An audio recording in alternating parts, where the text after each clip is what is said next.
Hey, just wanted to create a quick video that will hopefully answer some of your guys' questions about caffeine as it relates to being a college athlete. Caffeine consumption definitely has some advantages. It can increase the metabolic rate and the rate of lipolysis, which is the body's use of fatty tissue for energy. It has a glycogen sparing effect, delays the body's reliance on that primary fuel source. So that's especially important for endurance athletes or athletes who are competing at high intensities for fairly long periods of time. Unfortunately, it does have some disadvantages as well. In addition to being a banned substance by the NCAA, it can have a negative impact on sleep. And after strenuous training that an athlete and competition that an athlete goes through, in addition to the academic demands of a student athlete, sleep is really, really important. And so any substance that's going to interfere with that, I think is a poor choice.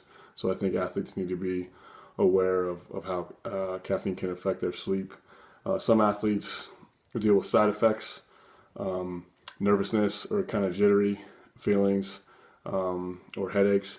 It can be something that's common, and while there's well-documented benefits to the use of caffeine from a physiological standpoint, I think that in some cases the side effects of caffeine use may even cancel out those benefits. If you've got an athlete who is, for example, on the basketball court, they've got a lot of energy, but they can't stay focused, or they're a little nervous or jittery, that's not going to help them. So I think it's important to be aware of both the advantages and disadvantages of caffeine as it relates to being an athlete.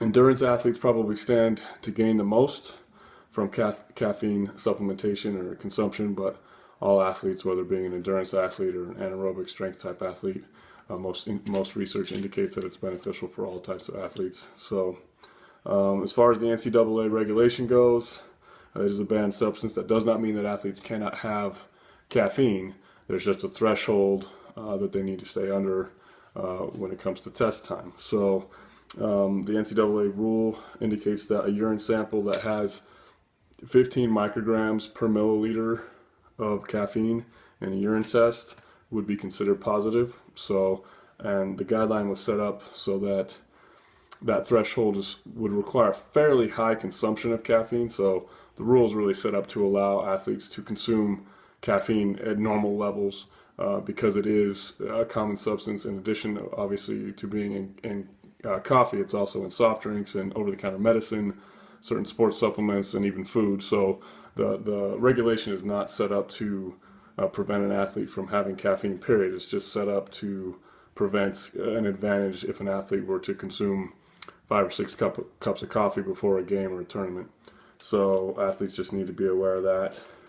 The average cup of coffee has about 100 milligrams of caffeine in it. So with regard to recommendations based on current research, recommendations being anywhere from 3 to 6 milligrams per kilogram of body weight within about an hour of competition or practice are going to give some benefits to an athlete. So, you know, for a decent sized athlete, you're probably looking at 200 to 250 milligrams of caffeine. So you're looking at probably 2.5 cups of coffee before an event. So there's a guideline there. In all likelihood, that amount would not have an athlete test positive for that substance. However, everybody does metabolize these things a little bit different, so it is important to be aware of that as well. Thank you for your time.